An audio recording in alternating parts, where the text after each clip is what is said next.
Hello friends, welcome back to our channel D triple S B factory. आप सभी को ये बात पता है कि स्पेशली फॉर टीचिंग एग्जाम्स, चाहे वो डी ट्रिपल एस बी हो, यूपी जीटी पीजीटी हो या केवीएस एनवीएस, कोई भी टीचिंग एग्जाम हो, टीआरटी टीजीटी पीजीटी, सभी के लिए हम एक proper dedicated batch GK GS के लिए लेकर आ चुके हैं, जिसमें हमने एंशियंट इंडिया शुरू किया हुआ है। अगर आपको जीके का जी भी नहीं आता है ना, तो भी आप इस बैच में एनरोल होके बिल्कुल बेसिक से हाई लेवल तक अपनी जीके को लेके जा सकते हो और स्मार्टली एक अच्छा स्कोर अचीव कर सकते हो। डी ट्रिपल एस बी को टारगेट करके चलेंगे और डी ट्रिपल एस बी को अगर आपने टारगेट कर लिया तो सारे एग्जाम अपने आप ही कवर हो जाएंगे। क्लियर? तो एक बार मुझे जिन जिन से भी मैं पूछूं, वे बच्चे कमेंट सेक्शन में कंफर्म कर देंगे। Are you all ready? Preeti, Navita, Pooja, Ruby Verma, बताओ भाई फटाफट कमेंट सेक्शन में क्या आप रेडी हैं? नीतू, निधि, हिमांशी, बबीता खत्री, दुर्गेश, सुकीर्ति, राशि, नमिता यादव, फटाफट सारे जने हो जाइए तैयार और आ जाइए मेरे साथ क्लास के अंदर। हमने शुरू किया हुआ है एंशिएंट इंडिया और ये उम्मीद है मेरी आपसे कि पिछली क्लास को आप बिल्कुल अच्छे से रिवाइज करके आए होंगे, याद करके आए होंगे, तभी आपको ये क्लास करने में मजा आएगा। ठीक है, तो मैं एक बार आपको याद दिला देता हूं कि हमने क्या क्या किया था। हमने एंशिएंट इंडिया शुरू किया था और एंशिएंट इंडिया 3 पार्ट्स में डिवाइडेड था, प्री हिस्टोरिक, प्रोटो हिस्टोरिक और हिस्टोरिक। ठीक है, और प्री हिस्टोरिक में 2 चीजें थी, एक तो स्टोन एज था और एक मेटल एज थी, और स्टोन एज भी 3 पार्ट्स में डिवाइडेड थी और मेटल एज भी। ठीक है, तो स्टोन एज में पैलियोलिथिक, मीजोलिथिक, नियोलिथिक हम कंप्लीट कर चुके थे, और मेटल एज में copper age, bronze age, iron age, ये भी तीनों हम कंप्लीट कर चुके थे। मतलब कुल मिला के जो प्री हिस्टोरिक वाला काल है वो सारा हम कंप्लीट अच्छे से कर चुके थे, है ना भाई नीतू? सारी चीजें कर ली थी ना कवर? हाँ जी सर, बिल्कुल कर ली थी। और आज की क्लास में हम शुरू करने वाले हैं प्रोटो हिस्टोरिक पीरियड। और प्रोटो हिस्टोरिक पीरियड क्या था? जिसके हमारे पास आर्कियोलॉजिकल सोर्सेज भी हैं और लिटरेरी सोर्सेज भी हैं, लेकिन हम इन लिटरेरी सोर्सेज को पढ़ नहीं पाए हैं।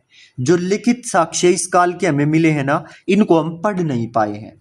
तो इसी प्रोटो हिस्टोरिक पीरियड के बारे में हम डिस्कस करेंगे। इसके अंदर हमें 2 चीजें पढ़नी होती हैं, एक तो इंडस वैली सिविलाइजेशन, ठीक है, सिंधु घाटी सभ्यता इसको हिंदी में बोला जाता है, और ये 2500 बीसी से लेकर 1750 बीसी तक ये चली थी।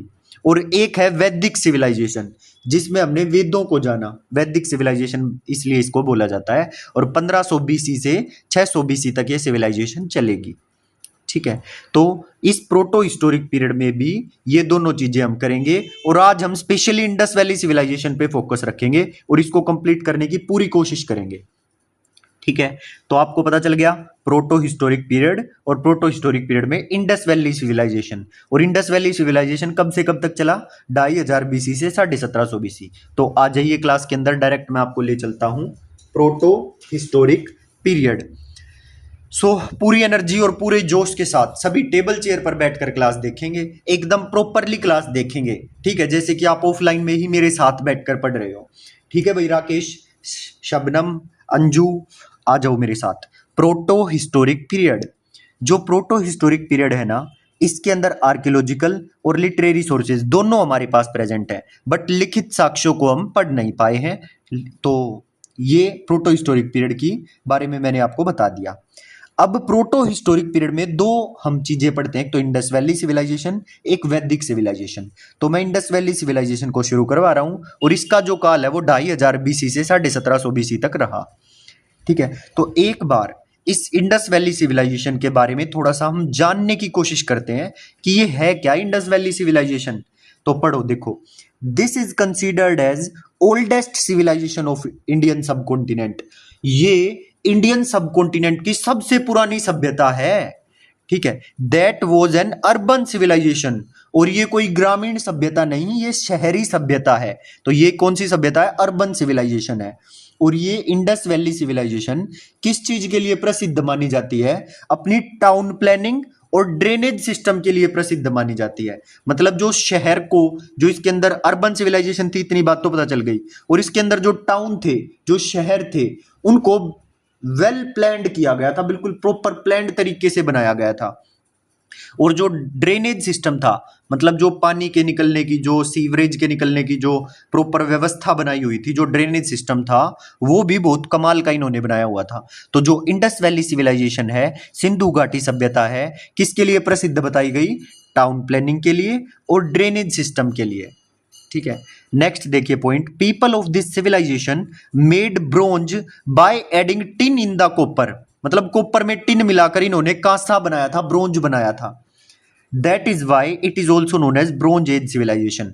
और ये वाला पॉइंट तो हम लास्ट क्लास में भी डिस्कस करके आए थे सर, और इस क्लास में भी डिस्कस कर लिया, तो और भी पक्का हो गया ये पॉइंट। ठीक है, तो यही क्वेश्चन पूछ भी लिया जाता है। बताओ ब्रोंज एज सिविलाइजेशन। भैया आइसक्रीम खानी हो किसी को बता सकते हैं कमेंट सेक्शन में, एक एक आइसक्रीम सबको फ्री दे दी जाएगी। ठीक है, तो आ जाओ भाई दोबारा से क्लास में। कोई नहीं खाना चाहता, ओके कोई बात नहीं। People of this civilization made bronze by adding tin in the copper. इस सिविलाइजेशन के लोगों ने ब्रोंज बनाया। कैसे बनाया? कॉपर में टिन मिलाकर ब्रोंज बनाया, और ब्रोंज को हिंदी में बोलते हैं कांसा। That is why this civilisation is known as bronze age civilisation. ठीक है, तो इसमें हमने 4 पॉइंट सीखे कि ये जो सिंधु घाटी सभ्यता थी, इंडस वैली सिविलाइजेशन थी, 2500 BC से 1750 BC, ये ओल्डेस्ट सिविलाइजेशन थी। ये एक अर्बन सिविलाइजेशन थी, शहरी सभ्यता थी, प्रसिद्ध थी अपनी टाउन प्लानिंग और ड्रेनेज सिस्टम के लिए। और इस सभ्यता के लोगों ने कांसा बनाया, ब्रोंज बनाया, bye adding tin in the copper, copper के अंदर टिन मिलाकर, तो इसीलिए इसको कांस्य सभ्यता भी कहते हैं, ब्रोंज एज सिविलाइजेशन भी इसको कहते हैं। ठीक है, तो देखो जब आप रिवाइज करने लगोगे ना, तो प्रॉपर देखो हाईलाइट किया हुआ है, आपको पूरा पढ़ने की जरूरत नहीं है। सिंपली अच्छा, इंडस वैली सिविलाइजेशन 2500 BC से 1750 BC, ओल्डेस्ट सिविलाइजेशन है, अर्बन सिविलाइजेशन है, टाउन प्लानिंग ड्रेनेज सिस्टम के लिए फेमस है, और इन्होंने ब्रोंज बनाया था टिन में कॉपर, कॉपर में टिन मिलाकर, इसीलिए इसको ब्रोंज एज सिविलाइजेशन कहते हैं। खत्म है ना? तो इसी तरह से इनको हाईलाइट किया हुआ है कि रिवीजन में भी आपको टाइम ना लगे, बस देख के ही नजरों में पूरा रिवाइज हो जाए। ठीक है, अब ये बात तो आपको समझ में आ गई कि जो इंडस वैली सिविलाइजेशन है उसके बारे में थोड़ा सा आपने जान लिया। अब इसकी खोज किसने की थी सर? इंडस वैली सिविलाइजेशन की खोज किसने की थी? तो इसकी खोज 1921 में प्रथम स्थल हड़प्पा खोजा गया दयाराम साहनी द्वारा। दयाराम साहनी नाम रखना है, नाम याद रखना है। और कौन सा स्थल सबसे पहले खोजा गया? हड़प्पा, हिंदी में इसको हड़प्पा बोला जाता है। और 1921 में खोजा था दयाराम साहनी ने। 1922 में दूसरा स्थल खोजा गया इंडस वैली सिविलाइजेशन का, मोहनजोदड़ो। और इस मोहनजोदड़ो को किसने खोजा? राखल दास बनर्जी ने खोजा। 1921 में हड़प्पा दयाराम साहनी द्वारा खोजा गया, 1922 में सेकंड साइट खोजी गई मोहनजोदड़ो, राखल दास बनर्जी द्वारा खोजी गई। और दोनों की दोनों इंडस वैली में मिले, इसलिए नाम रख दिया गया इंडस वैली सिविलाइजेशन। कोई वहां पर उनके घरों के आगे लिखा नहीं मिला इंडस वैली सिविलाइजेशन है ये जो इंडस वैली, जो ये दोनों साइट्स हैं, जो स्थल हैं दोनों के दोनों, ये हमें इंडस वैली में मिले, तो इसलिए इस सभ्यता का नाम ही रख दिया गया इंडस वैली सिविलाइजेशन। बट बाद में पता चला कि ये तो चारों दिशाओं में फैला हुआ है, केवल इंडस वैली वहां एक जगह पर नहीं, चारों दिशाओं में फैला हुआ है, पूर्व पश्चिम उत्तर दक्षिण। बाद में पता चला ये तो चारों दिशाओं में विकसित है, इसलिए इसका नाम फिर हड़प्पा रख दिया गया पूरे के पूरे का। ठीक है, तो इस इंडस वैली सिविलाइजेशन का नाम बाद में पूरी सिविलाइजेशन का ही नाम क्या रख दिया गया? हड़प्पन सिविलाइजेशन नाम रख दिया गया, हड़प्पन सभ्यता नाम रख दिया गया। सिविलाइजेशन का मतलब सभ्यता। आ रही है मेरी बात समझ में? सर ये आप कह किसको रहे हो, ये सिविलाइजेशन सभ्यता कैसे खोजी? भैया आपको पता होगा कि जैसे खुदाई होती है धरती की, तो जब धरती को खोद के इंडस वैली में देखा गया तो वहां पर मिली एक पूरी की पूरी, जैसे पहले कहीं कोई टाउन टाइप, पूरा टाउन, पूरी सभ्यता मिली, वहां पर लोग रहते थे। तो कुछ भूकंप आया होगा या कुछ सुनामी आई होगी, कुछ ऐसी नेचुरल कैलेमिटी ऐसी हुई होगी जिससे वो धरती के अंदर दफन हो गई सारी चीजें। तो जब खुदाई करके पता चला तो ये इंडस वैली सिविलाइजेशन निकल के आई। समझ रहे हो? तो आपने देखे भी होंगे ये सिविलाइजेशन, जैसे राखीगढ़ी हरियाणा में है, राजस्थान में भी बहुत सारी साइट्स हैं। ठीक है, तो उनको मैं कह रहा हूँ ये सिविलाइजेशन। और 1921 में जो प्रथम स्थल खोजा गया दयाराम साहनी द्वारा खोजा गया, 1922 में सेकंड साइट खोजी गई मोहनजोदड़ो, और ये राखलदास बनर्जी द्वारा खोजी गई, और ये दोनों की दोनों इंडस वैली में मिले, इसलिए इनका नाम इंडस वैली सिविलाइजेशन रख दिया गया। पर बाद में पता लगा कि ये तो चारों दिशाओं में विकसित है, इसलिए इनका नाम हड़प्पा रख दिया गया, हड़प्पन सिविलाइजेशन नाम रख दिया गया। पूरी की पूरी सिविलाइजेशन का नाम हड़प्पन सिविलाइजेशन रख दिया गया। और जो चारों दिशाओं है ना, चारों दिशाएं हैं, उनको आपको याद रखना है कि ईस्ट में कौन सी है, वेस्ट में कौन सी है, नॉर्थ में कौन सी है और साउथ में कौन सी है। और आपको भारत का नक्शा बनाना आता ही होगा कि टॉप में होती है नॉर्थ डायरेक्शन और नॉर्थ के ऑपोजिट में होती है साउथ डायरेक्शन। राइट साइड में हम बनाते हैं ईस्ट को और लेफ्ट साइड में बनाते हैं वेस्ट को। अब एक मैं छोटी सी आपको बात बता रहा हूं, उससे ही आपको सारी बातें याद हो जाएंगी। ठीक, अच्छा, ये जो ईस्ट साइड में जो सभ्यता है ना, ये किस जगह पर है और किस नदी के किनारे है, ये दो बातें ध्यान रखनी है। नॉर्थ में जो सभ्यता मिली, जो सिविलाइजेशन साइट मिली, किस नदी के किनारे मिली और कौन सी जगह पर मिली, ये बताना है। ठीक है, ये याद करना है। ऐसे ही वेस्ट में किस नदी के किनारे और किस जगह पर, किस नदी के किनारे और किस जगह पर मिली। ठीक है, तो पहले तो मैं आपको बताता हूं, जो वेस्ट में हमें दाश्क रिवर के किनारे, दाश्क रिवर तक फैली हुई थी ये सभ्यता, दाश्क रिवर तक वेस्ट में, और सूतका गंडोर जगह का नाम है, सूतका गंडोर तक। नॉर्थ में चेनाब रिवर तक फैली हुई मिली और मांडा जगह का नाम है, मांडा तक फैली थी। ईस्ट में हिंडोन रिवर तक फैली हुई मिली और आलमगीरपुर यूपी तक फैली हुई थी ईस्ट में। और साउथ में परावरा नदी भी बोलते हैं और गोदावरी रिवर भी लिखा आ सकता है, कोई एक लिखा आएगा। और जगह का नाम है देमताबाद, देमताबाद, इंग्लिश में दैमाबाद लिखा मिलेगा और हिंदी में देमताबाद लिखा मिलेगा, दैमाबाद भी लिखा मिल सकता है। Is it clear? तो अब ये याद किस तरह से करें सर? तो आप ये बात मेरी समझ गए ना कि जो ये हड़प्पन सिविलाइजेशन है, ये नॉर्थ में चेनाब रिवर तक फैली हुई थी, मांडा जगह का नाम है, मांडा तक। ईस्ट में हिंडोन रिवर तक फैली हुई थी, आलमगीरपुर यूपी तक। अच्छा, साउथ में गोदावरी रिवर तक फैली हुई थी, देमताबाद जगह का नाम है, देमताबाद तक। और वेस्ट में दाश्क रिवर, सूतका गंडोर तक फैली हुई थी ये हड़प्पन सिविलाइजेशन। बताया ना अभी कि ये तो चारों दिशाओं में फैली हुई थी, तो इसलिए इसका नाम इंडस वैली से हटाकर हड़प्पन सिविलाइजेशन ही कर दिया गया। अब देखो याद कैसे करोगे, ध्यान से सुनना मेरी बात को।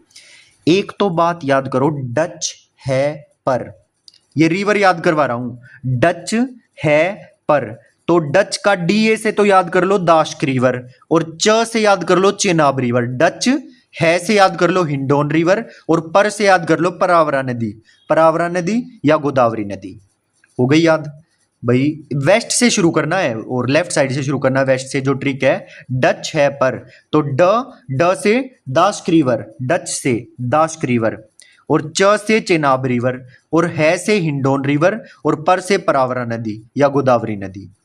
क्लियर? और अब ये जगह को मैं याद करवा रहा हूं, जगह किस ट्रिक से याद करनी है, SMAD, सिंपल। एस से सूतका गंडोर, एम से मांडा, और ए से आलमगीरपुर, और डी से देमताबाद जगह का नाम है, देमताबाद तक फैली हुई थी। तो SMAD से याद कर लो और डच हैपर से रिवर याद कर लो। क्लियर? अब वीडियो को पॉज करके आपको रफ कॉपी पेन साथ रखना है और ऐसे ही ये डायरेक्शन बना लीजिए और लिख के देखिए ट्रिक से आपको याद आ रहा है कि या नहीं। डच हैपर, यहाँ डच हैपर से नदी पता चल जाएंगी, ड से दाश्क रिवर, च से चेनाब रिवर, है से हिंडोन रिवर, और पर से परावरा नदी या गोदावरी नदी भी इसको बोलते हैं। अच्छा, SMAD से एस से सूतका गंडोर, और एम से मांडा, और ए से आलमगीरपुर, और डी से देमताबाद। बस इतनी सी बात याद करनी है। ओके, अब भाई डिफरेंट स्टेट्स में डिफरेंट हड़प्पन साइट्स मिली, और उन हड़प्पन साइट्स को डिफरेंट ईयर्स में खोजा गया, अलग अलग लोगों ने खोजा, किसी नदी के किनारे हमें ये साइट्स मिली। ठीक है, तो उन सब को याद करना है। जैसे नॉर्थ में बहुत सारी साइट मिली, कोई राजस्थान में मिली, कोई पंजाब में मिली, कोई हरियाणा में मिली, कोई पाकिस्तान में मिली। ठीक है, ऐसे ही ईस्ट में यूपी में बहुत सारी साइट मिली, यूपी के आसपास वाले एरिया में। ओके, साउथ में जो साइट्स मिली, तो साउथ में भी बहुत सारी साइट्स मिली। कोई किसी साइट को कभी दूसरे साल में खोजा गया, किसी साइट को किसी दूसरे ईयर में खोजा गया, और किसी अलग अलग आदमी ने जिसने भी खोजा, उन सब के नाम याद करने हैं और इंपॉर्टेंट जो साइट हैं उनके नाम ध्यान रखने हैं। अब बताओ सर फिर क्या ध्यान रखना है, हम तो याद कर डालेंगे सब चीज़ों को। तो याद कर डालोगे तो आ जाओ भाई मेरे साथ। ये कुल मिला के 12 साइट्स हैं, और 12 साइट्स को कब खोजा गया, किस नदी के किनारे हैं वो साइट, और किसका इन्वेंटर कौन है, ये बात आपको याद करनी है। तो शुरू में मैं केवल आपको 6 साइट याद करवाऊंगा, 6 साइट याद करवाऊंगा, ठीक है। और 6 की 6 साइट आपको याद हो जाएंगी बिल्कुल अभी की अभी। जिस बच्चे ने भी ध्यान से सुन लिया तो बिल्कुल अभी की अभी आपको याद हो जाएंगी। ओके भाई उत्कर्ष, नमिता यादव, जी सर बिल्कुल, और हम एकदम तैयार हैं आपके साथ याद करने के लिए। तैयार हो तो आ जाओ फिर मैदान में। हड़प्पन सिविलाइजेशन, हड़प्पन सिविलाइजेशन कब से कब तक चली, 2500 BC से 1750 BC तक चली, ठीक है। इंडस वैली सिविलाइजेशन का ही नाम हड़प्पन सिविलाइजेशन रख दिया गया है अब, और इंडस वैली सिविलाइजेशन 2500 BC से 1750 BC है। तो हड़प्पन सिविलाइजेशन, जो पूरी सिविलाइजेशन का नाम हड़प्पन सिविलाइजेशन कर दिया गया 2500 BC से 1750 BC, ठीक। और 2 साइट्स के नाम ऑलरेडी मैं आपको करवा चुका हूं, एक तो हड़प्पन साइट, एक मोहनजोदड़ो। हड़प्पन साइट को 1921 में खोजा गया, रावी नदी के किनारे खोजा गया, और दयाराम साहनी द्वारा खोजा गया, ठीक है।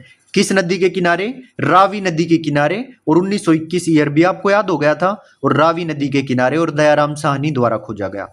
उसके बाद मोहनजोदड़ो भी याद हो गया था आपको, इसको अगले ही साल खोजा गया था 1922 में, ये इंडस रिवर के किनारे खोजा गया, और राखलदास बनर्जी द्वारा, नाम आपको याद ये हो ही गया था राखलदास बनर्जी, ठीक। तो केवल आपको इन 2 को याद करना, आगे वाले मैं करवा दूंगा आपको। हड़प्पन क्या बताया, 1921 में खोजे गए हड़प्पन साइट रावी नदी के किनारे दयाराम साहनी द्वारा, और मोहनजोदड़ो 1922 में खोजी गई इंडस नदी के किनारे राखलदास बनर्जी द्वारा, ठीक है। और जिसके भी पीछे दड़ो लग जाए ना, मोहनजोदड़ो, चन्हूदड़ो, तो जिसके भी पीछे दड़ो लग जाए तो वो सारी पाकिस्तान में मिलेंगी आपको, ठीक है। वैसे तो जो ये हड़प्पन साइट है ये भी पाकिस्तान में, मोहनजोदड़ो दड़ो लगा हुआ है पाकिस्तान में, सूत का गेंडोर पाकिस्तान में, चन्हूदड़ो पाकिस्तान में, और ये चारों की चारों जो साइट है ये कहां पर मिली, पाकिस्तान में मिली। तो 4 नाम आपको बताए, हड़प्पा पाकिस्तान में, मोहनजोदड़ो पाकिस्तान में, और इनका तो सब कुछ याद भी हो गया आपको। अच्छा, सूत का गेंडोर याद करना है अब, और चन्हूदड़ो याद करना है। सूत का गेंडोर भी पाकिस्तान में है और चन्हूदड़ो भी पाकिस्तान में है। ईयर याद करो, देखो इसके नाम में ही सूत है, सूत मतलब कुछ ना कुछ 7 वाली साउंड आ रही है ना, तो 7 से बन गया 27, तो 1927 में खोजी गई थी ये सूत का गेंडोर, ठीक। अब आपने देखा होगा जो कपड़े बनाते हैं वो सूत को काटते हैं, है ना, सूत काटना, ठीक। और वो सूत को कौन काटता है, तो उनका कोई दास होगा वो ही काटेगा। तो कौन सी नदी के किनारे मिली, दाशक रिवर के किनारे सूत का गेंडोर। और भाई वो बेचारे उनको बहुत सताते हैं, सताई, तो सताई यानी कि आर एल स्टाइन, किसने, कौन है इसका इन्वेंटर, आर एल स्टाइन। भाई जो दास हैं बेचारे, वो जो सूत को काट रहे हैं, तो पहले तो सूत से 7 कर लिया, 1927 में इसको खोजा गया, और वे दास हैं तो दाशक रिवर के किनारे, और उनको बहुत सताया है, तो स्टाइन, आर एल स्टाइन इसका इन्वेंटर है, ठीक है। भाई जो हम ट्रिक बना रहे हैं ना, देखो आपको याद करने के लिए बनवा रहे हैं, तो कोई भी बच्चा इन ट्रिक्स का बुरा ना माने। मान लो बाय चांस ऐसा, वैसे तो मैं पूरा ध्यान रखूंगा इन चीजों का, कि बाय चांस फिर भी कभी कुछ ऐसा हो जाए तो ये कोई पर्सनली मत लेना इन ट्रिक्स को, ये सिर्फ और सिर्फ आपको याद करवाने के लिए करवाई जा रही है, ताकि आपका काम आसान हो सके। ओके, आई होप आप सब इतने मैच्योर हैं और इतने समझदार हैं और मेरी इस बात को समझेंगे, ठीक है भाई। तो आ जाओ मेरे साथ। अच्छा, अब नेक्स्ट है चन्हूदड़ो, और इसके पीछे दड़ो लगा हुआ है, तो आपको पता है ये पाकिस्तान में है पक्का। अच्छा, हरियाणा में आपने एक चीज सुनी होगी, जो हरियाणा में एक तो दामन बोलते हैं, जो पैर पहनती हैं औरतें घाघरा, उसको बोलते हैं दामन, और जो चुंदड़ उसके ऊपर ओढ़ती हैं तो उसको चुंदड़ बोलते हैं, चुन्नी टाइप होता है वो, है ना। तो उसी से याद करना है आपको कि जो फीमेल्स हैं उनको क्या, चन्हूदड़ो मतलब चुन्नी इकट्ठी करने का शौक होता है, इकट्ठी यानी कि 31 को बोलो इकट्ठी, तो 1931 में इसको खोजा गया। और भाई चुन्नी इकट्ठे करने का शौक तो इंडिया में ही होगा, और कहीं तो चुन्नी को यूज ही नहीं करते हैं। तो बैंक ऑफ इंडस रिवर, और क्यों इकट्ठी करते हैं फीमेल्स इनको, चुन्नियों को, क्योंकि उनको मजे आते हैं। मजूमदार, MG मजूमदार ने इसको खोजा। तो 4 की 4 याद हो गई होंगी, ठीक है। चन्हूदड़ो पाकिस्तान में है, 1931 इकट्ठी करने का शौक होता है। बैंक ऑफ इंडस रिवर, क्योंकि इंडिया में ही इकट्ठी करने का शौक होता है। क्यों? क्योंकि इनको मजे आते हैं, एमजी मजूमदार। अच्छा, सूत का गैंडोर 7 1927। अच्छा, दास ही सूत काटेगा तो दाश क्रीवर, और उसको सताते हैं आर एल स्टाइन ने इसको खोजा। और हड़प्पा और मोहनजोदड़ो ये तो आपको याद ही थे, और ये चारों के चारों पाकिस्तान के हैं। हड़प्पा 1921 में bank of Ravi river, Dayaram Sahni.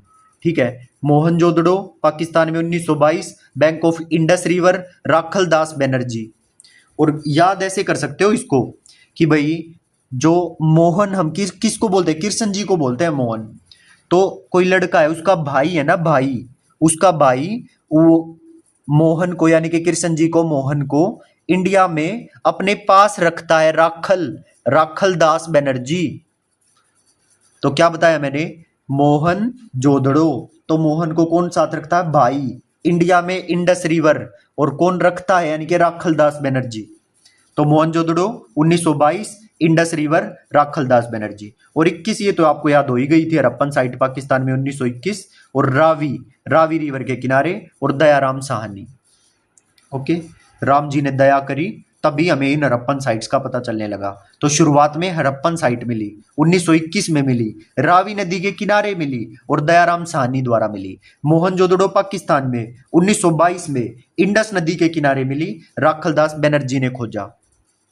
ठीक है। अच्छा, तीसरा सूत का गैंडोर 7 लिखा दिख रहा है, पाकिस्तान में 1927, और कौन, दाश क्रीवर, और सताया हुआ है स्टाइन, आर एल स्टाइन।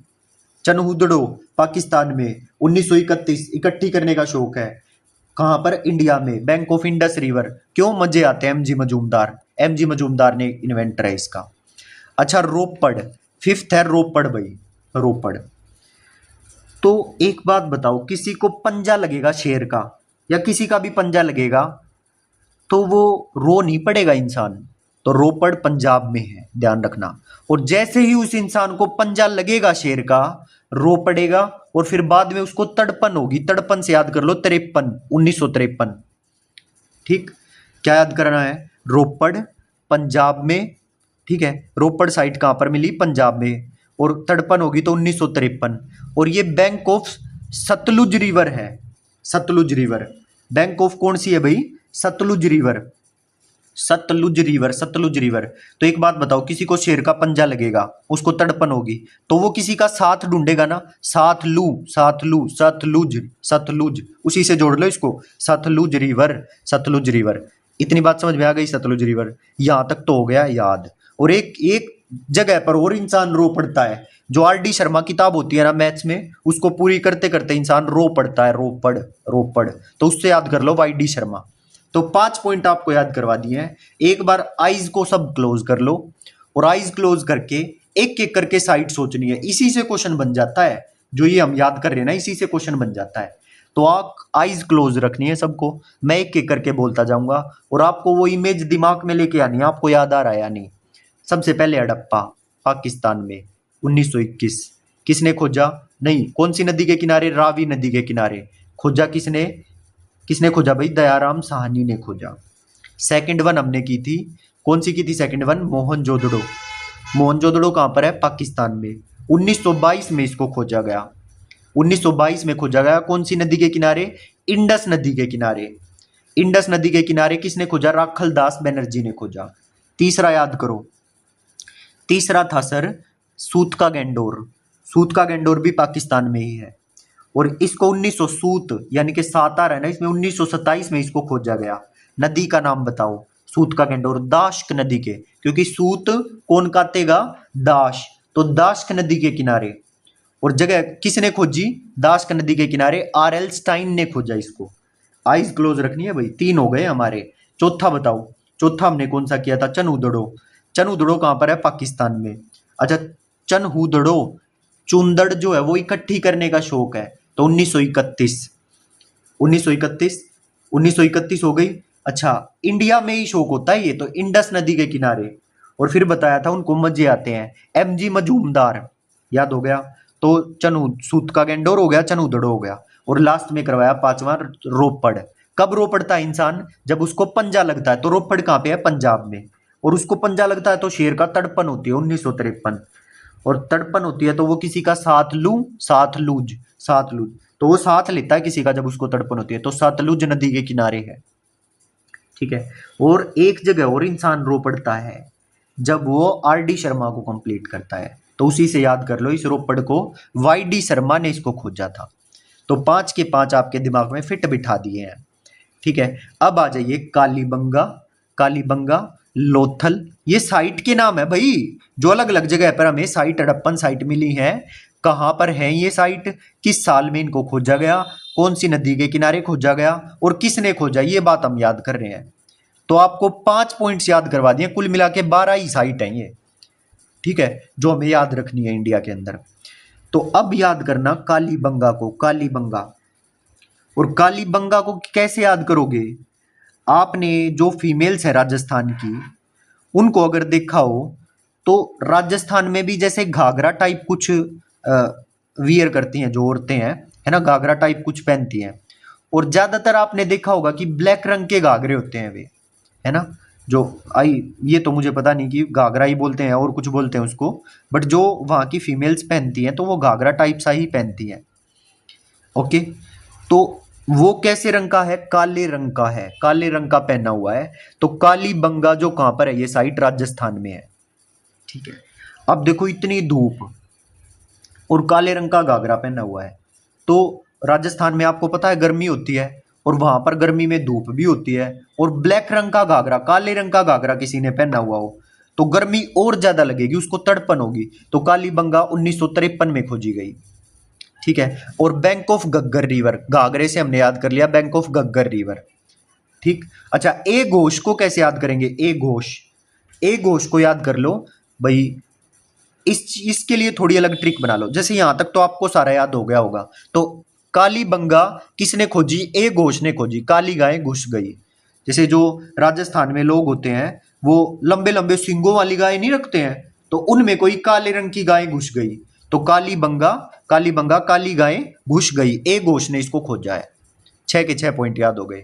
ठीक। सबसे पहले हमने कौन सी करी, हड़प्पन साइट, फिर करी मोहनजोदड़ो, मोहनजोदड़ो के बाद सूतका गैंडोर, सूतका गैंडोर के बाद सूतका गैंडोर के बाद चनूदड़ो, चनूदड़ो के बाद रोपड़ 5वें नंबर पे थी, और 6ठे नंबर पे की है कालीबंगा। ठीक। और कालीबंगा अभी अभी मैंने याद करवाया राजस्थान में, और राजस्थान में कालीबंगा किस ईयर में उनको तड़पन होती है गर्मी में, फिर काले घाघरे में, तो हो गई 1953। ठीक है। 1953 के बाद बैंक ऑफ गग्गर रिवर, कौन सी नदी के किनारे, गग्गर रिवर के किनारे। और ये वाली ट्रिक हमने काली गाय घुस गई ऐसे याद किया था। तो ये हो गया ए घोष, कालीबंगा किसने खोजी, ए घोष ने खोजी। अच्छा, ये है लोथल, इसको बोलते हैं लोथल, लेकिन LOT को अगर मैं लोथल बोलूं तो कुछ लोटा जैसी आवाज नहीं आ रही, लोथल, लोथल, तो इसको उसी लोटे से जोड़ेंगे हम। ठीक। और आपको पता है जब शौचालय नहीं होते थे तो सभी क्या करते थे, लोटा लेके और रात को बाहर जाते थे। ठीक है, फ्रेश होने, लोटा लेके रात को बाहर जाते थे। तो हमने देखा अपने बचपन में, अब तो हर घर में शौचालय बन गए, लेकिन पहले रात को लोटा लेके बचपन में बाहर जाते थे। बहुत कष्ट भोगने पड़े हैं भोगवा रिवर। ठीक। और सारे सारे ऐसे ही रहते थे, मतलब सारे ऐसे ही रहते थे। या फिर और एक तरीका है कि जैसे एक घोष की हमने अलग से ट्रिक बना ली थी, ऐसे ही लोथल की भी अलग से ट्रिक बना लो, सारे थल पे रहो, सारे थल पे रहो, ऐसे याद करवा दो। थल है ना, लोथल, लोथल, तो सारे जने हम कहाँ पे रहते हैं, थल पे रहते हैं, तो SR रहो, सारे थल पे रहो, रहो मतलब रहो। ठीक है, ऐसे याद कर लो इसको, ये ट्रिक सही है। ठीक। तो लोथल की क्या बताई है मैंने भाई, सारे लोटा लेके कब जाते थे, रात को जाते थे। और ये बात हमने कब देखी थी, बचपन में देखी थी, बचपन यानी कि 55।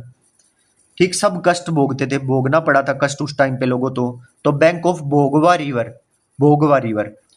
देखना अभी आपको ऐसा लग रहा होगा कि ट्रिक्स हो रही हैं, बट आप नॉर्मली आप इन सारी चीजों को याद करके देखो, इतना टाइम लग जाएगा आपका, और अभी देखना हाथ के हाथ आपको सारी चीजें याद हो जाएंगी। ठीक है। तो लोथल याद हो गया भाई। अब आ जाओ आलमगीरपुर, और ये आलमगीरपुर तो आपने वो जो 4 डायरेक्शन बनाई थी, राइट साइड में आलमगीरपुर वहां पर था। और ये आलमगीरपुर कहां पर है, यूपी में है। ये तो आपको वैसे ही याद हो गया, यूपी। आलमगीरपुर कहां पर है, यूपी। अब आलमगीरपुर, आलमगीरपुर अब इसकी स्टोरी सुनना क्या है आलमगीरपुर की। भाई आलमगीरपुर को ऐसे याद करो, आलम से याद समझ लो अलमारी है कोई आलम, और गिर से गिर गई, और पुर से पूरी गिर गई, आलम गिर पुर। तो किसी की अलमारी में कोई आर डी शर्मा रखी थी, आर डी शर्मा रखी थी, ठीक है। तो वो अलमारी में से गिर गई, गिर गई। और क्यों गिर गई? क्योंकि जो बच्चा है वो क्या बन रहा था, डॉन बन रहा था पूरा। उस किताब मतलब किताब को देख के और ऐसे डॉन बन रहा था कि मुझे तो ये सारी किताब आती है। और जैसे ही वो अलमारी में से उस किताब को निकालने लगा तो वो अलमारी में से गिर गई, आलमगीरपुर। और गिरेगी तो उसको उठाना पड़ेगा, उठावन, उठावन, ठीक है। अब देखना ये सारी चीजें को जोड़ दूंगा मैं। आलमगीरपुर यूपी, आलमगीरपुर कहाँ पर है? यूपी, ये बात आपको याद है। तो आलमगीरपुर, अलमारी में से गिर गई बुक, तो उठाएगा उसको तो 1958। और क्यों? क्योंकि डॉन बन रहा था वो, कि उसको तो सारी आर डी शर्मा आती है। तो बैंक ऑफ इंडोन रिवर और वाई डी शर्मा। और कौन सी किताब गिरी थी अलमारी में से? आर डी शर्मा गिरी थी, ठीक है। तो जैसे ही उसने उस बुक को खोला, वो पूरा डॉन बन रहा था कि उसको तो आर डी शर्मा सारी आती है, तो उसके हाथ से गिर गई बैंक ऑफ इंडोन रिवर और Y D Sharma. I hope याद हो गई होगी ये बात, ठीक है। आलमगीरपुर। उसके बाद रंगपुर, रंगपुर कहाँ पर है? गुजरात में। भाई आजकल तो आपने देखा ही होगा, कई तो ऐसे स्टूडेंट हैं जो मम्मियाँ बनी हुई हैं और कई पापा बने हुए हैं। तो उनको तो इन बातों का अच्छे से पता होगा कि जैसे ही बच्चों को गर्मी की छुट्टियों का काम मिलता है तो बच्चे काम नहीं करते आजकल, उनकी मम्मियाँ काम करती हैं जितना भी रंग भरने वाला काम है। और रात को बैठेंगी बेचारी सारा काम करके, और फिर उनके रंग भरती रहेंगी। तो रंगपुर, पूरे रंग कब भरे? रात को बैठ के भरे। रंगपुर कहाँ पर है? गुजरात में, ठीक। और सारे काम, रंग भरने वाला जितना भी काम है सारे को इकट्ठा कर लेते हैं, इकट्ठी इकट्ठी 1931। और कौन भरती है रंग? मदर भरती है, बैंक ऑफ मदर रिवर। किसके? अपने वत्स के, एम एस वत्स, ठीक है, एम एस वत्स। ओके, आ गई बात समझ में भाई सारी? दोबारा सुनो, रंगपुर साइट का नाम है। रंगपुरे कब भरती हैं? गुजरात, रात में बैठ के भरती हैं, ठीक। और जितना भी रंग भरने वाला काम है सबको इकट्ठा कर लेते हैं 1931। कौन भरती है? Mother, bank of mother river. किसके? अपने वत्स के, एम एस वत्स। ओके, अब आ जाइए बनवाली हिसार, बनावली बोलते हैं इसको, बनावली हिसार, बनावली हिसार। तो भाई एक स्टोरी सुनो, अभी स्टोरी को दिमाग में चलाना आप इसको करने से पहले। भाई कोई सरस्वती माता की मूर्ति थी और वो बहुत पुरानी हो गई, तो थोड़ी टूट फूट गई, मतलब तितर बितर हो गई, ऐसे बोलो इसको। भाई माता सरस्वती की कोई मूर्ति थी, बहुत पुरानी थी, तो वो टूट फूट हो गई, उसमें थोड़ी तितर बितर हो गई वो। तो उसने, उस इंसान ने उस मूर्ति जो तितर बितर हो गई थी उसको बनवा लिया, बनवा लिया मतलब ठीक करवा लिया। तो माता सरस्वती की तरह जो मूर्ति है उसको ठीक करवा लेगा तो उसकी बुद्धि क्या हो जाएगी? बूस्ट हो जाएगी, बूस्ट। अब इन सारी बातों को देखना, मैं इसी में जोड़ रहा हूं। क्या बात है? साइट का नाम है बनावली और जो कि है हिसार में। कहाँ पर है? हिसार में। मतलब जो सरस्वती माता की जो मूर्ति थी वो तितर बितर हो गई थी और कुछ हिस्सों में बट गई थी वो, मतलब टूट गई थी। तो ये बनावली क्या है? हिसार में है। और तितर बितर हो गई थी तो 1973 में इसको खोजा गया। और बैंक ऑफ सरस्वती रिवर, और फिर उसकी बुद्धि हो गई boost, R S beast. Boost से कर लो बीस्ट, आर एस बीस्ट। अब शुरू के जो रोपड़ तक है हम कर चुके थे, इसके बाद वाली देखते हैं आपके दिमाग में सेट हुई या नहीं। एक बार इसको देखो और मैं बोलता हूं और फिर आंख मीच के सोचना। छठे नंबर पे हमने किया था कालीबंगा, और कालीबंगा राजस्थान में था, है ना। काले रंग का घाघरा पहनती है, और काले रंग का घाघरा पहनती है कौन? राजस्थान की फीमेल्स, ठीक है। और उनको उस काले रंग के घाघरे में गर्मी में क्या होती है? तड़पन होती है। तो 1953 इस तरह से याद किया था, 1953। और घाघर, बैंक ऑफ घग्गर रिवर, ठीक। और जो आपको पता है कि राजस्थान में बड़े बड़े सिंगों वाली गाय रखते हैं, तो उनमें, उन गायों में कोई काली गाय घुस गई। तो कालीबंगा कहाँ पर किसने खोजा? ए घोष ने खोजा। फिर लोथल, लोथल, और ये लोथल कहाँ पे? लोटा लेके हम जाते थे गुजरात, रात में जाते थे, तो लोथल गुजरात में है साइट, ठीक। और बचपन में हमने ये देखा था कि लोटा लेके रात में लोग जाते थे, तो 1955। और बहुत कष्ट भोगने पड़े थे, बैंक ऑफ भोगवा रिवर। और सारे रोते थे, S R Rao, S R Rao, clear. अच्छा, इसके बाद आलमगीरपुर, अलमारी में से गिर गई पूरी। आलमगीरपुर कहाँ पर है? ये यूपी में है, तो गिर गई तो उठाएगा, 1958। डॉन बन रहा था बैंक ऑफ इंडोन रिवर। और कौन सी बुक गिरी थी? आर डी शर्मा, तो वाई डी शर्मा याद कर लो। रंगपूरे, जो मदर है वो रंगपूरे कब भरती हैं? रात में बैठकर भरती हैं गुजरात, सारे काम को इकट्ठा कर लेते हैं 1931। कौन भरती है? Mother, bank of mother river. किसके? अपने वत्स के, एम एस वत्स। अच्छा, बनवाली, बनावली कहाँ पर है? हिसार में है। और क्या चीज बनवाली? माता सरस्वती की जो मूर्ति हिस्सों में बट गई थी, तितर बितर हो गई थी, उसको बनवाया। तो बनावली हिसार 1973। और bank of Saraswati river, Saraswati river. और माता सरस्वती की मूर्ति बनवा ली तो बुद्धि हो जाएगी बूस्ट। तो आर एस बिस्ट ने इसको खोजा था। अब आईज क्लोज कर लो और सोचो, रोपड़ के बाद सबसे पहले हमने क्या किया था? हमने किया था कालीबंगा। कालीबंगा है राजस्थान में। और राजस्थान में क्या है? राजस्थान में उनको क्या होती है? काले घाघरे में तड़पन, 1953 गर्मी में, है ना राजस्थान में, क्योंकि गर्मी बहुत जाता है, ज्यादा है। ओके। और Ghaggar river, bank of Ghaggar river. और इसने काली गाय घुस गई, तो क्या था? ए घोष, ए घोष ने इसको खोजा था। कालीबंगा के बाद हमने किया था लोथल। लोथल है गुजरात में। और बचपन में हम देखते थे कि लोटा लेके रात में जाते थे, तो लोथल है गुजरात में 1955। ओके, 1955 तक याद हो गया है। अच्छा, रिवर कौन सी रिवर है? भोगवा रिवर, बहुत कष्ट भोगने पड़े थे। और एस आर राव, सारे ऐसे ही रहते थे, एस आर राव, सब कहते थे ऐसे ही रहो, सारे ऐसे ही रहो, तो एस आर राव, ऐसे याद कर लिया। ठीक है, तो लोथल भी हो गया गुजरात वाला। लोथल के बाद है आलमगीरपुर। आलमगीरपुर यूपी में है।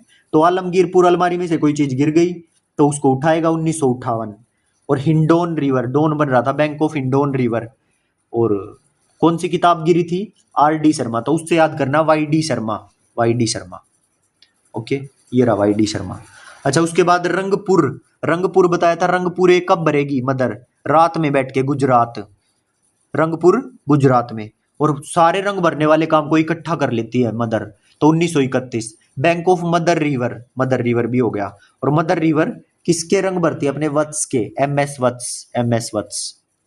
अच्छा, बनावली हिसार में, तितर बितर 1973, 1973। और bank of Saraswati river, Saraswati river. और बुद्धि हो जाएगी बीस्ट, आर एस बीस्ट, इसने खोजा था।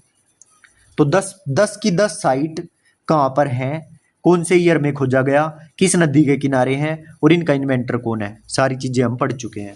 अब आ जाइए आगे, बस 2 और याद करने हैं। एक तो कोट दीजी, एक राखी गढ़ी। राखी गढ़ी का तो सबको पता होगा भाई, राखी गढ़ी हरियाणा में है।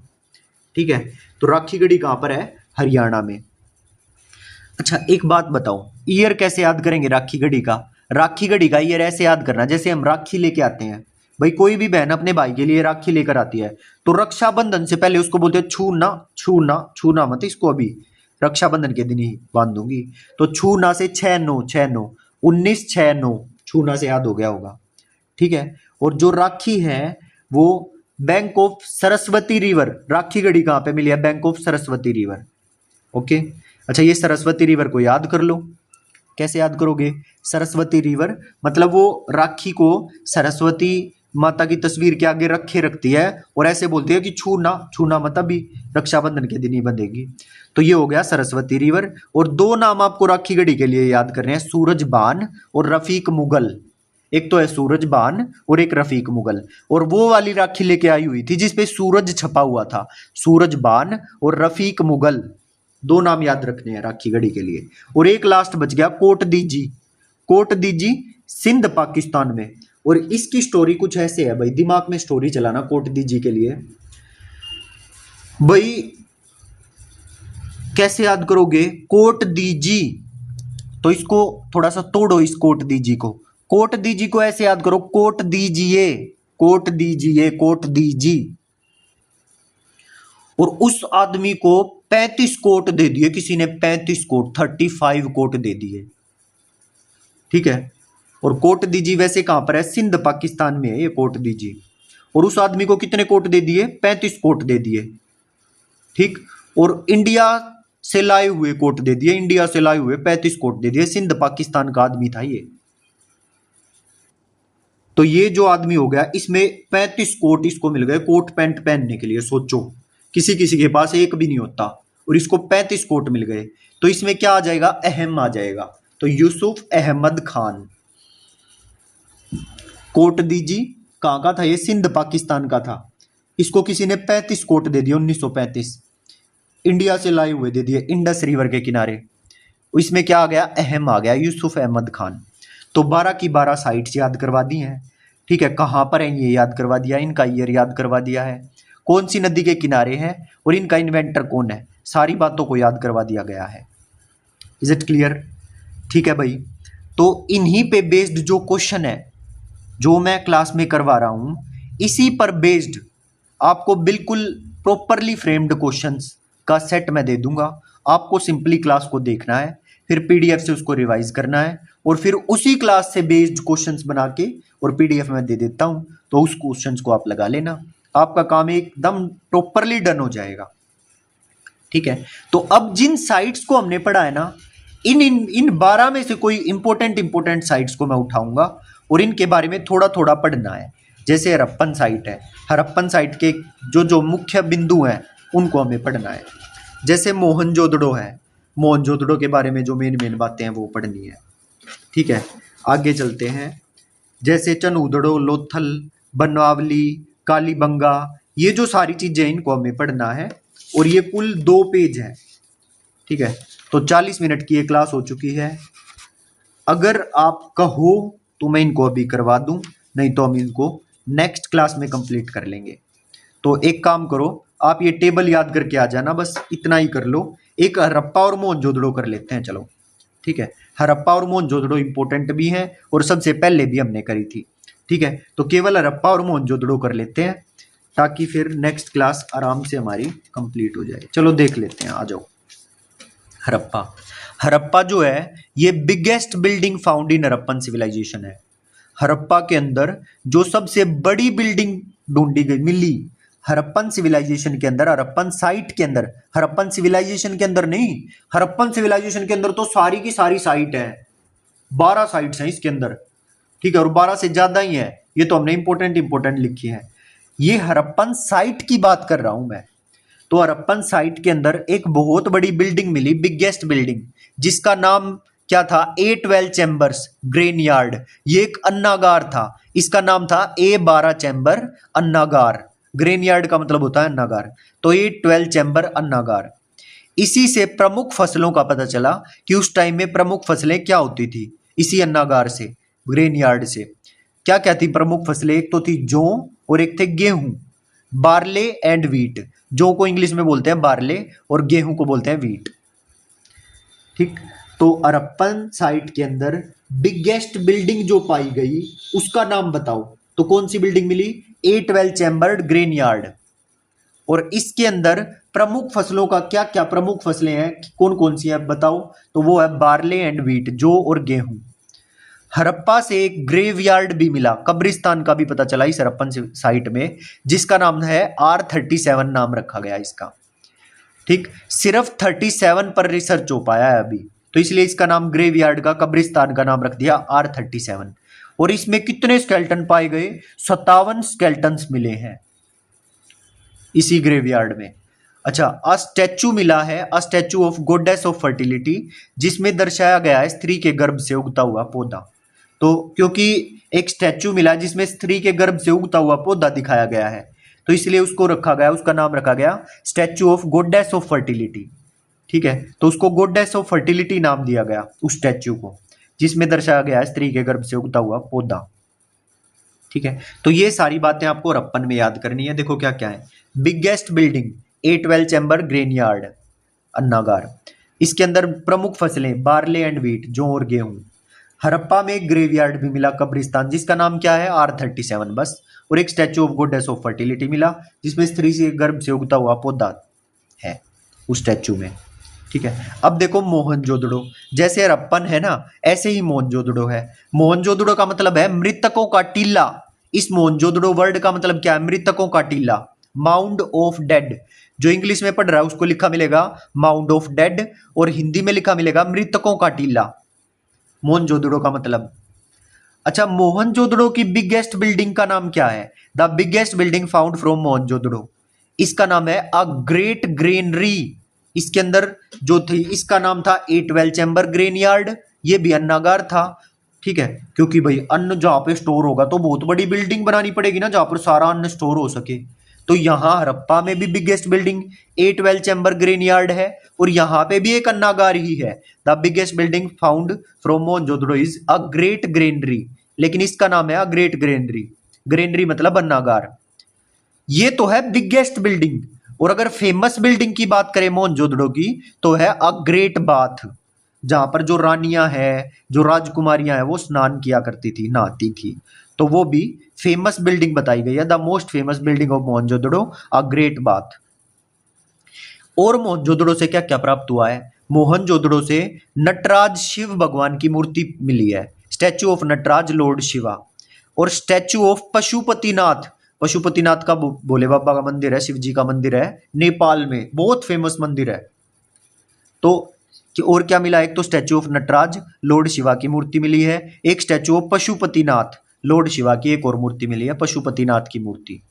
ये कहां पर मिली है? मोहनजोदड़ो के अंदर। तो मोहनजोदड़ो को रिवाइज करो। मोहनजोदड़ो का मतलब मृतकों का टीला, माउंट्स ऑफ डेड। अच्छा, इसके अंदर सबसे बड़ी बिल्डिंग कौन सी मिली है? Great granary. फेमस बिल्डिंग कौन सी है? A great bath. Statue of Nataraj Lord Shiva की मूर्ति मिली है नटराज की, और स्टैचू ऑफ पशुपतिनाथ, पशुपतिनाथ भगवान की मूर्ति मिली है लॉर्ड शिवा की। ओके, तो ये था भाई मोहनजोदड़ो। ओके, आ जाइए आगे। और मोहनजोदड़ो में क्या है? और क्या मिला है? एक पुरोहित राजा की मूर्ति मिली है, statue of priest king. Priest का मतलब होता है पुरोहित। एक पुरोहित राजा की मूर्ति मिली है मोहनजोदड़ो से। एक डांसिंग गर्ल की मूर्ति मिली है, जो डांसिंग गर्ल ब्रोंज की बनी हुई थी, मोहनजोदड़ो से ही मिली है, statue of a dancing girl made up of bronze. एक स्वास्तिक सिंबल मिला है, सतिया बना हुआ स्वास्तिक सिंबल, स्वास्तिक सिंबल बना हुआ मिला है। और प्रत्येक मकान में कुआं मिला है, प्रत्येक मकान में वेल, वेल यानी कि कुआं। अ पिक्चर ऑफ बोट, जो नाव होती है उसकी, उसकी पिक्चर। और एक सील मिली है, मोहर मिली है, मोहर। सील मतलब मोहर, जो उस टाइम सील यूज होती थी वो मिली है। तो एक बार आईज क्लोज करो और दिमाग में सोचो हमने मोहनजोदड़ो में क्या क्या देखा। तो ग्रेटेस्ट बिल्डिंग है अ ग्रेट ग्रीनरी। दूसरे नंबर पे क्या सोच पा रहे हो आप? दूसरे नंबर पे मोस्ट फेमस बिल्डिंग अ ग्रेट बाथ। उसके बाद पशुपतिनाथ भगवान की मूर्ति, नटराज की मूर्ति, भगवान शिव की ही। ठीक है, उसके बाद एक पुरोहित राजा की मूर्ति, एक डांसिंग गर्ल की मूर्ति, जो डांसिंग गर्ल ब्रोंज की बनी हुई थी। उसके बाद स्वास्तिक सिंबल मिला है, और एक प्रत्येक मकान में कुआं मिला है मोहनजोदड़ो में, और एक पिक्चर मिली है नाव की यानी कि बोट की, और एक सील मिली है, मोहर मिली है। ओके, तो ये सारी चीजें हमने मोहनजोदड़ो में पढ़ी है, यही चीजें पढ़ी हैं, देख लो, है ना। तो आई होप मोहनजोदड़ो सबको समझ में आ गया होगा। इसको कर ही ले क्या, बहुत आसान सा है, बस एक ये चनउदड़ो बच्चा है, लोथल बच्चा है, इसको कर ही लेते हैं। 10 मिनट का काम है बस, फिर ये टॉपिक ही पूरा हो जाएगा अगर आपको हो तो। ठीक है, कर ही लेते हैं भाई, ये टॉपिक फिर पूरा ही हो जाएगा, है ना। फिर वैदिक पीरियड शुरू हो जाएगा, अगली क्लास से वैदिक पीरियड शुरू कर लेंगे। कोई बात नहीं, 10 मिनट बड़ी क्लास हो जाएगी, आप 2 बार करके देख लेना, लेकिन बहुत मजा आएगा आपको। ठीक है भाई, कोई दिक्कत तो नहीं है? शिवानी, दीपक वत्स, श्रुति मिश्रा, रेडी हो ना आप सब? जी सर, हम बिल्कुल रेडी हैं, आप बस करवा दीजिए इसको। तो आ जाओ भाई। तो 2 चीजें हम कर चुके हैं, एक तो हड़प्पन साइट, एक मोहनजोदड़ो। अब मैं करवाने जा रहा हूं चनहूदड़ो। और ये जो चनहूदड़ो है ना, तो आजकल तो आपको पता ही है कि शहर में तो कोई ज्यादा इन चुंदड़ वगैरह का यूज करते नहीं है।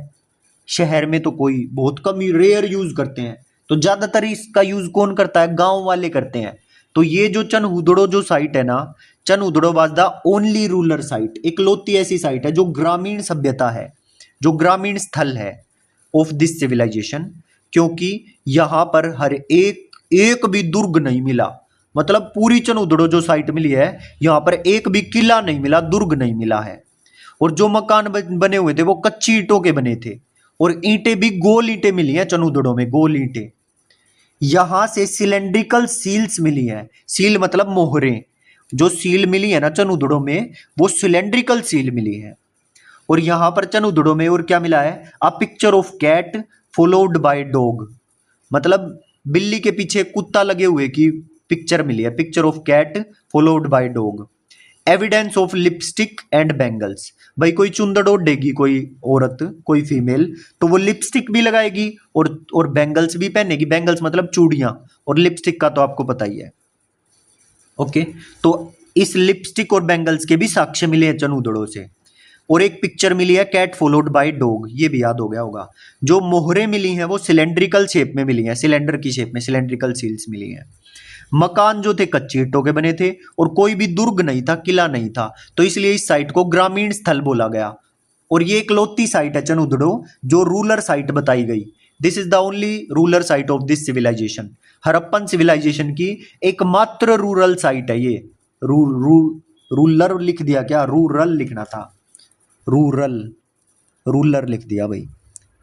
रूलर तो वो होता है जो राजा होता है, किंग होता है, रूल करने वाला होता है। Rural, rural site, rural site of this civilisation.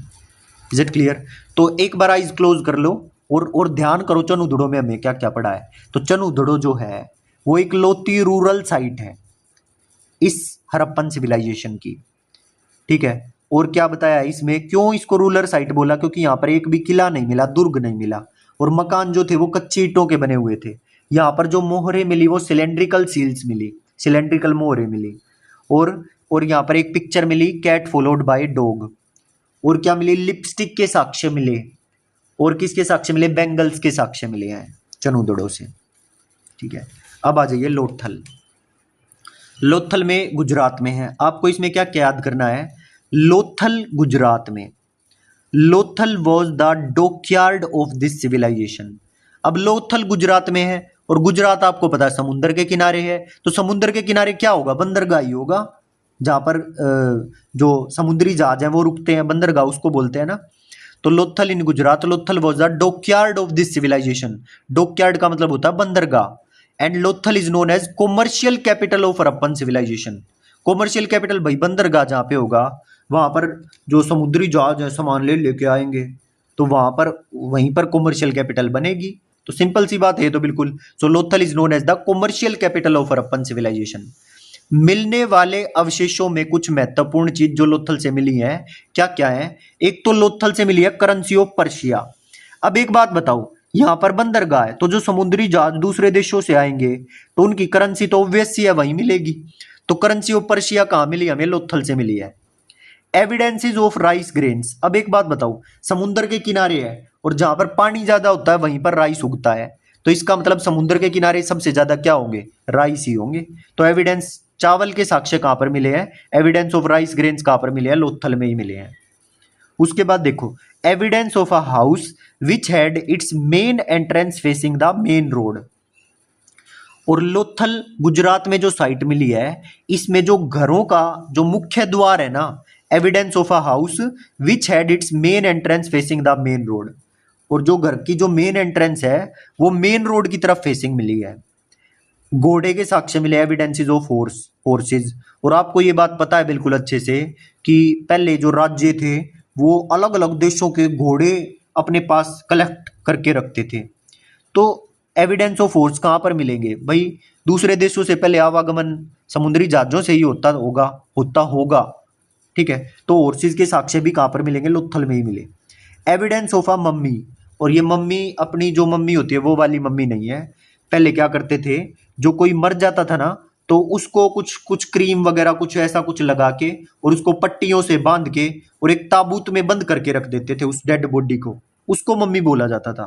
तो एविडेंस ऑफ मम्मी भी हमें लोथल गुजरात में ही मिले हैं। ओके, तो लोथल गुजरात में सोचो क्या क्या मिला है। सबसे पहले तो हमें मिला है डॉकयार्ड, बंदरगाह।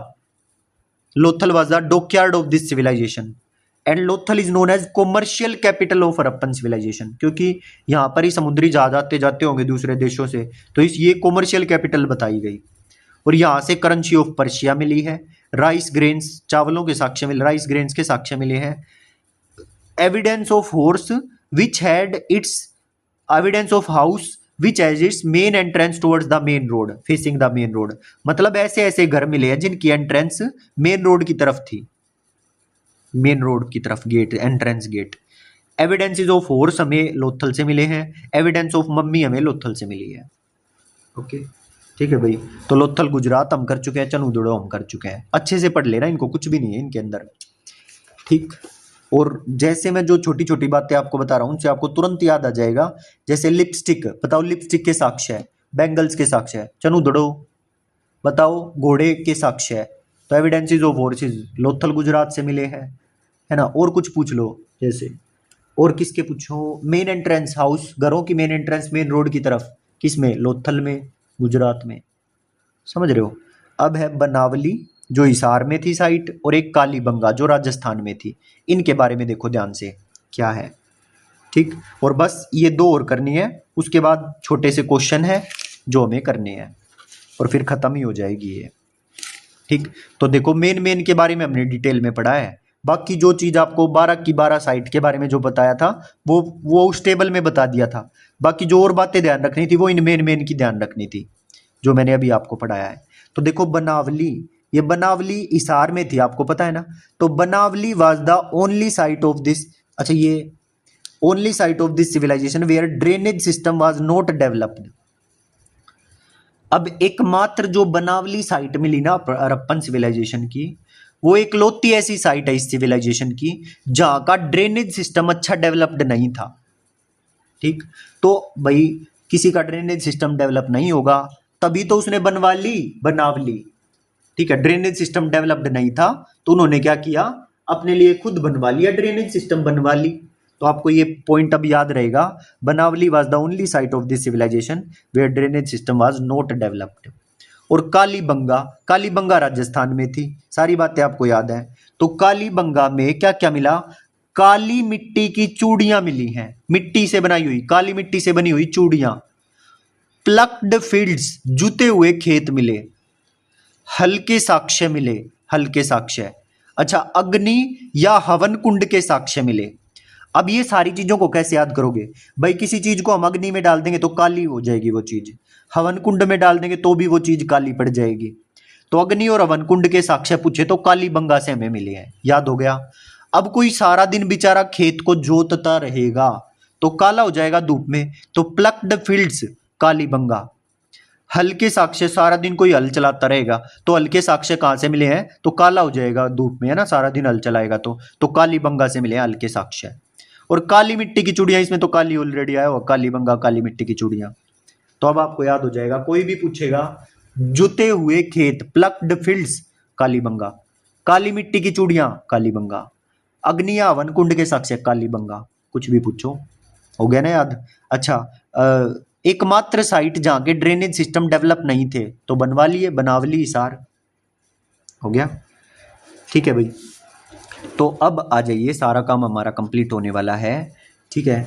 ओके, दीपिका खत्री, अनुज, रीचा, ज्योति, आ जाओ मेरे साथ।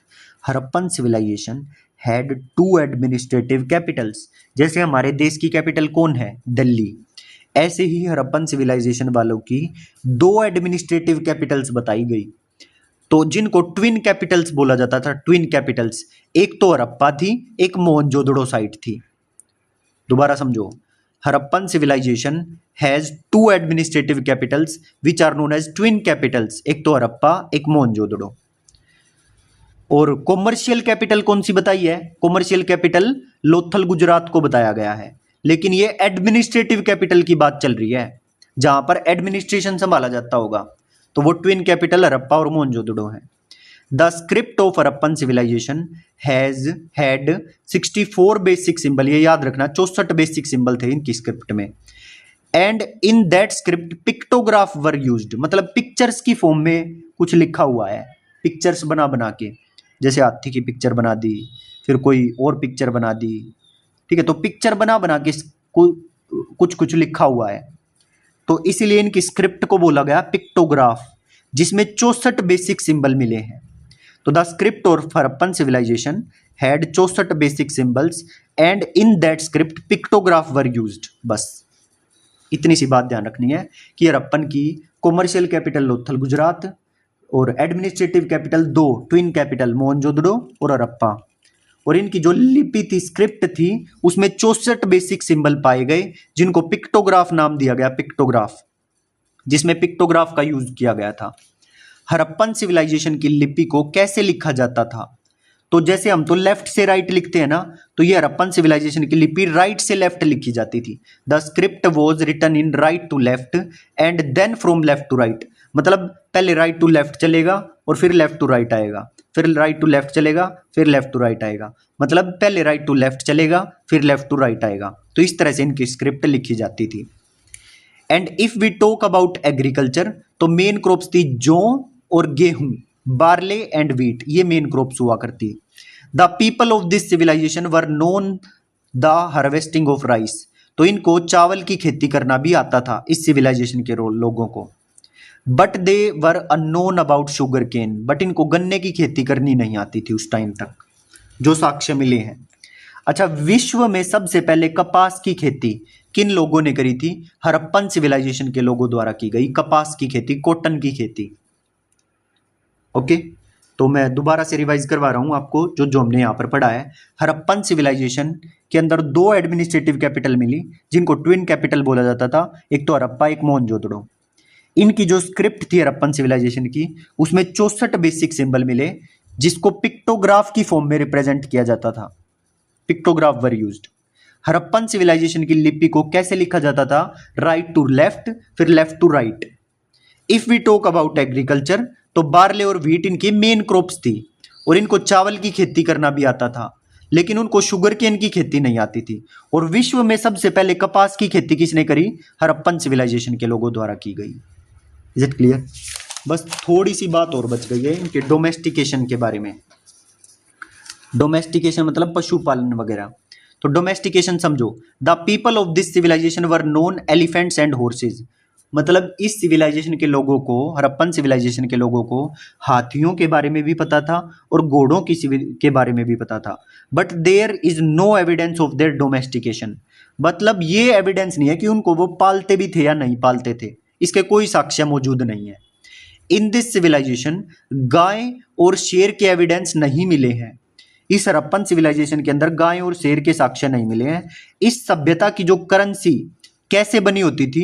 तो कोई करेंसी नहीं होती थी, बार्टर सिस्टम चलता था। मतलब मैं तुझे गेहूं दे रहा हूं, तू मुझे ये पेन दे दे, मैं तुझे चावल दे रहा हूं तो तू मुझे ये चारपाई दे दे बना के। तो इस तरह से बार्टर सिस्टम चलता था, कोई करेंसी उस टाइम की नहीं मिली है। In this civilization no currency is used, कोई करेंसी की इसमें चलन नहीं था, तो बार्टर सिस्टम चलता था। ये सभ्यता समाप्त कैसे हुई, खत्म कैसे हुई? तो आपको पता है 2500 से 1750 बीसी तक थी। तो 1750 बीसी में this civilization was destroyed by flood, मतलब कोई बहुत भयंकर फ्लड आया होगा जिससे ये सिविलाइजेशन जो है तहस नहस हो गई होगी और खत्म हो गई होगी।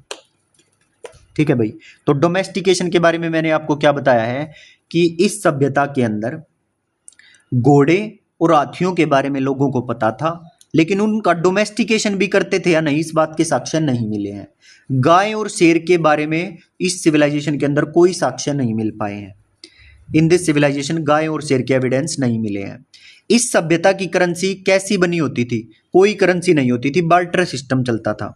ये सभ्यता समाप्त कैसे हुई? तो 1750 बीसी में this civilization was destroyed by flood, कोई फ्लड आया होगा, ठीक है, तो उससे ये सभ्यता खत्म हो गई होगी, ऐसा माना जाता है। ठीक है, तो इसी के साथ मैं आपको दिखा देता हूँ हम क्या चीज़ पूरी कर चुके हैं भाई। हम एंशियंट इंडिया पढ़ रहे थे और एंशियंट इंडिया के अंदर पूरा प्री हिस्टोरिक पीरियड, जिसमें स्टोन एज और मेटल एज हमने पूरी कर ली थी, पैलियोलिथिक, मेसोलिथिक, नियोलिथिक, और मेटल एज में copper age, bronze age, iron age, सारा हम कर चुके हैं।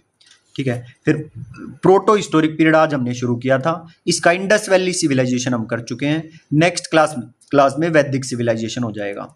तो इसी के साथ हमारा प्रोटो हिस्टोरिक काल भी खत्म हो जाएगा।